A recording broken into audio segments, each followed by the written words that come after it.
Assalamualaikum warahmatullahi wabarakatuh. Selamat pagi menjelang siang. Yang saya banggakan ada adik mahasiswa yang mengikuti mata kuliah Sistem Pengendalian Manajemen.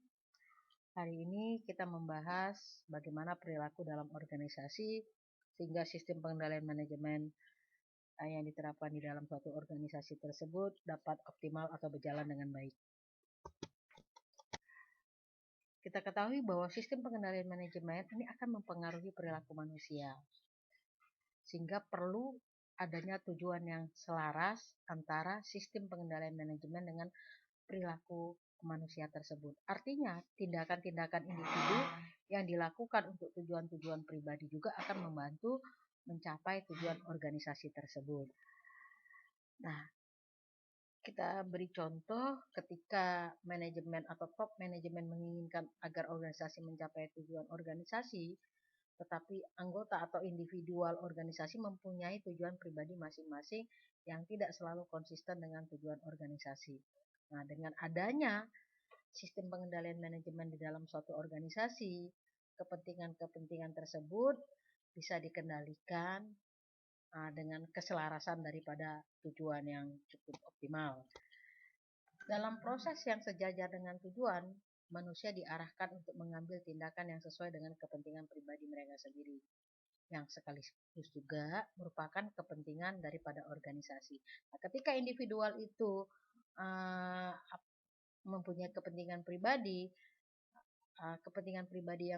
yang terjadi pada individual tersebut nantinya dapat didorong untuk kepentingan organisasi tersebut. Nah, disinilah kita perlu yang namanya sistem pengendalian yang memadai sehingga akan mendorong individual untuk melawan kepentingan organisasi. Faktor-faktor yang mempengaruhi keselarasan tujuan, kita ketahui bahwa di dalam suatu organisasi atau yang minggu kemarin kita pelajarin bahwa sistem tersebut ada sistem formal maupun sistem informal.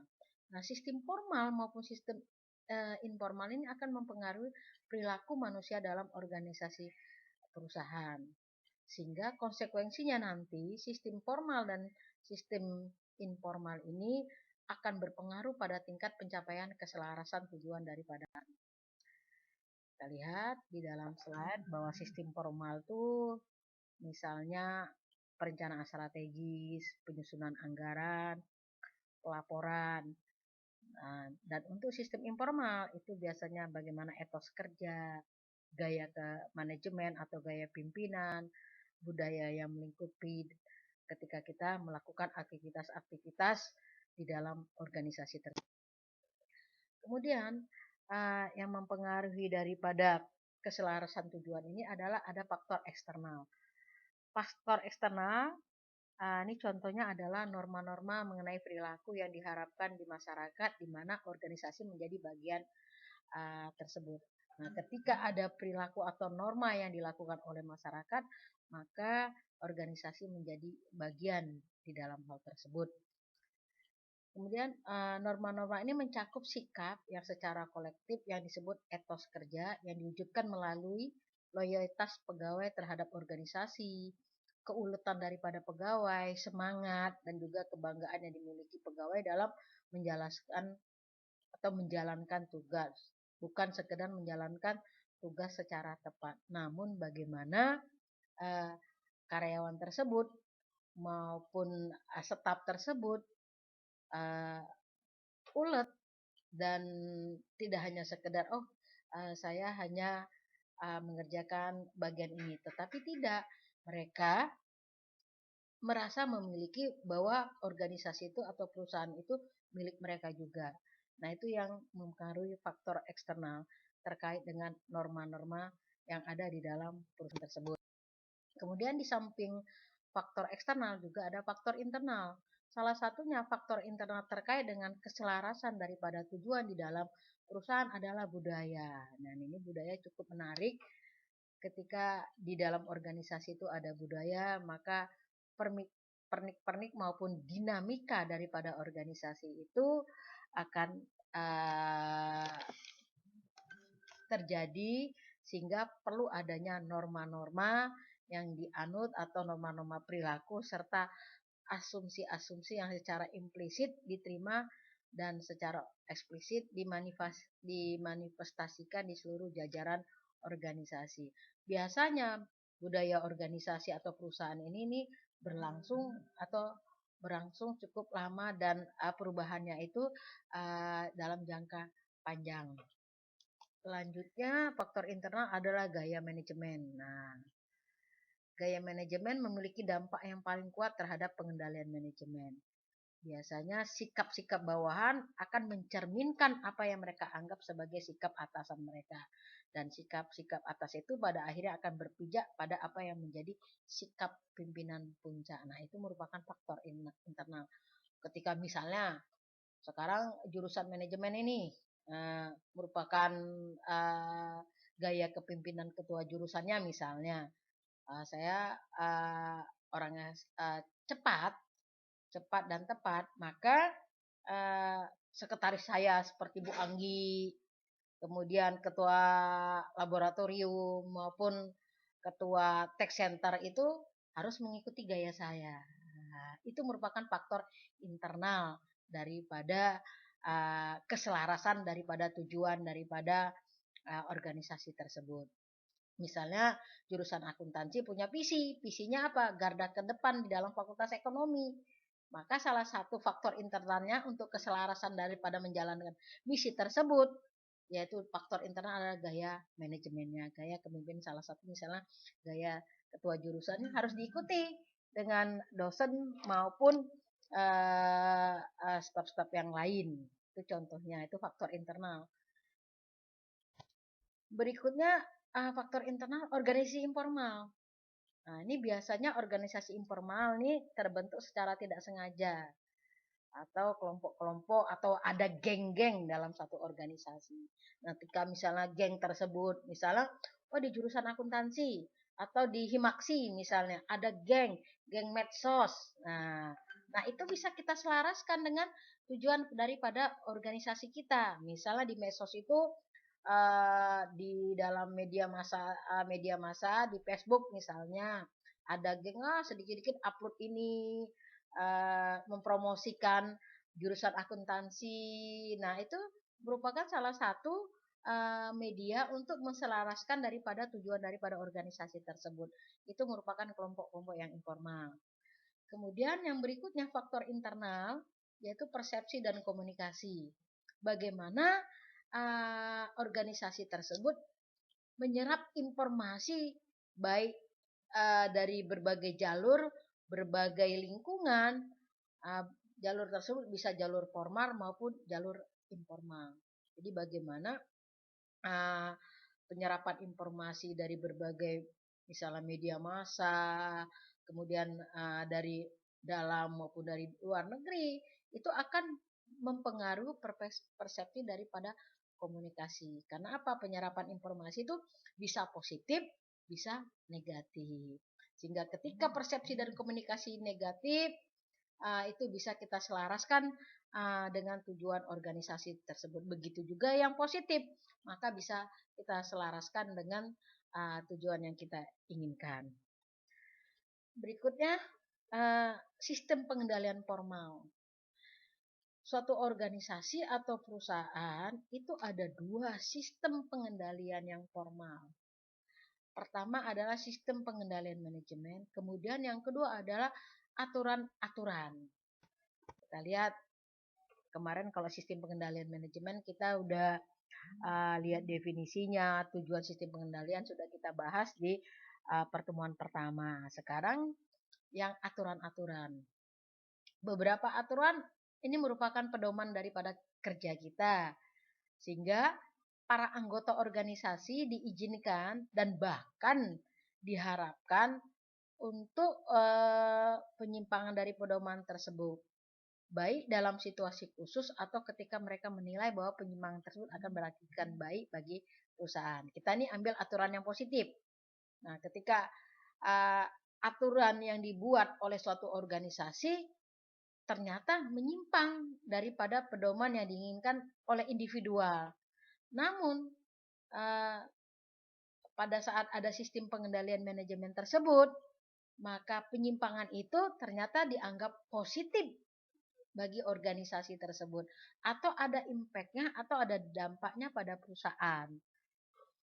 Kemudian yang saya bilang tadi bahwa ada aturan yang bernilai positif, misalnya latihan menghadapi kebakaran, misalnya latihan misalnya ketua jurusan saudara pingsan gitu, bagaimana menolongnya gitu kan. Kemudian aturan-aturan lain seperti larangan terhadap tindakan yang tidak etis, ilegal, atau tindak-tindakan lain yang tidak diinginkan. Seperti yang dibuat oleh Fakultas Ekonomi, dilarang merokok di area ini. Itu merupakan aturan. Ya, baik pun aturannya itu sebenarnya ilegal, tapi itu merupakan aturan dalam sistem pengendalian manajemen. Yang kita lihat berikutnya beberapa jenis aturan. Pertama, ada aturan terkait dengan pengendalian fisik. Misalnya kita membuat aturan untuk menjaga keamanan, gudang-gudang yang terkunci, kemudian password komputer, CCTV, absensi. Nah, itu merupakan pengendalian fisik. Kemudian ada aturan manual. Nah, di dalam organisasi, aturan manual itu harus lebih rinci dibandingkan dengan aturan di organisasi yang lainnya. Kemudian aturan bagaimana pengamanan sistem dan aturan sistem pengendalian tugas. Bagaimana SOP tugas yang akan dilakukan itu merupakan SOP itu merupakan sistem pengendalian. Dalam hal ini sistem pengendalian daripada tugas. Selanjutnya, perilaku organisasi di dalam organisasi atau entitas itu ada dimensinya. Nah, ini kalau adik-adik nanti mau nyusun skripsi, siap-siap nyusun skripsi, perilaku organisasi di dalam sistem pengendalian akuntansi ada dimensinya. Apa itu dimensinya? Formalisasi, spesialisasi, ini pakai si semua ya, standarisasi, sentralisasi, hierarki kekuasaan atau otoritas, kemudian kompleksitas, profesionalisme maupun konfigurasi. Ini merupakan dimensi yang mempengaruhi perilaku organisasi di dalam sistem pengendalian manajemen. Nah, kemudian karakteristik umum organisasi yang baik harus ada appropriate, adequate, dan efektif maupun efisiensi. Nah, kita ambil contoh misalnya, bagaimana Bu ciri-ciri teknis organisasi tidak baik? Nah, ini dia ciri-ciri teknis organisasi tidak baik. Ketika pengambilan keputusan salah satunya sering terlambat ataupun sering kali kurang baik. Itu merupakan ciri-ciri organisasi tidak baik. Yang kedua, organisasi tidak mampu bereaksi dengan baik terhadap ketika ada perubahan-perubahan kondisi lingkungan. Misalnya, nah ini COVID-19 ini kan merupakan pandemik. Nah, organisasi yang mampu itu bisa bereaksi dengan baik. Apa yang harus dilakukan ketika adanya pandemik tersebut? Misalnya, melakukan protokol kesehatan yang tadinya misal UMKM omset penjualan dari pintu ke pintu, maka dibuat suatu aplikasi sehingga memudahkan masyarakat untuk membeli barang tersebut. Nah, kemudian apalagi ciri-ciri teknik organisasi tidak baik? Organisasi seringkali terjadi pertentangan, ada pro dan kontra, itu wajar. Tetapi kalau pro dan kontra sering terjadi, maka organisasi ini tidak baik. Karena ketika pengambilan keputusan dalam organisasi itu harus dari bawah. Nah, aspirasi dari bawah itu harus didengar oleh pimpinan. Sehingga ketika aspirasi itu diambil dari bawah, maka akan mengurangi dari kontra tentang kebijakan maupun keputusan yang akan diambil. Kemudian ada nggak pengaruh lingkungan dalam struktur organisasi? Oh, ada. Nah, pengaruh lingkungan dalam struktur organisasi biasanya kompleksitas struktur organisasi.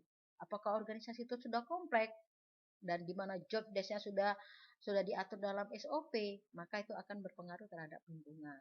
Kemudian adanya buffer peredam. Nah, ketika ada lingkungan yang terjadi negatif, maka bisa diredam di dalam organisasi tersebut. Kemudian ada boundary spanning, itu elemen perbatasan. Ketika ada pengaruh lingkungan dalam struktur organisasi, kemudian ada diferensiasi dan integrasi. Nah, di dalam organisasi ada yang namanya span of control, yaitu rentang kendali. Kadang-kadang ada yang menyebut juga span of management, span of eksekutif, atau span of authority. Apa itu span of control? Span of control itu merupakan batas jumlah bawahan langsung yang dapat dipimpin dan dikendalikan secara efektif oleh seseorang manajer. Jadi berapa jumlah bawahan atau karyawan yang akan dipimpin oleh misalnya manajemen produksi. Misalnya produksi itu mempunyai karyawan misalnya 1 juta orang. Nah, dan dipimpin oleh satu manajer produksi, itu tidak akan mungkin. Dia akan dibantu dengan kabak-kabak dan lain sebagainya. Nah, bagaimana span of control ini akan dilakukan secara efektif dan efisiensi oleh seorang manajer.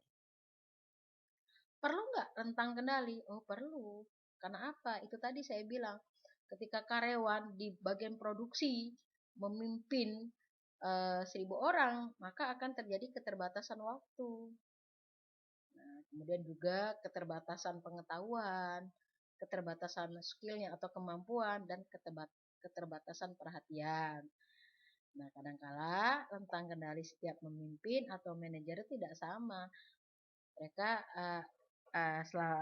selalu bersifat relatif.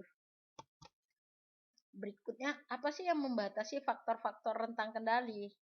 Pertama, sifat dan terperincinya rencana. Latihan-latihan dalam perusahaan, posisi manajer dalam perusahaan, dinamis dan statisnya organisasi, efektivitas komunikasi bagaimana, tipe pekerjaan yang dilakukan, kecakapan dan pengalaman manajer, span of personality and energy juga, dedikasi dan partisipasi bawahan. Kemudian kita lihat di dalam keselarasan tujuan daripada sistem pengendalian manajemen tidak terlepas dari bentuk struktur organisasi. Ada bentuk struktur organisasi yang bersifat fungsional, dan ini juga ada kelemahan dan kelebihannya.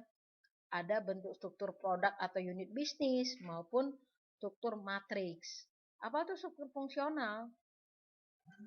Apabila manajer bertanggung jawab atas fungsi-fungsi yang terspesialisasi. Kemudian struktur produk atau unit bisnis, para manajer bertanggung jawab atas aktivitas masing-masing unit.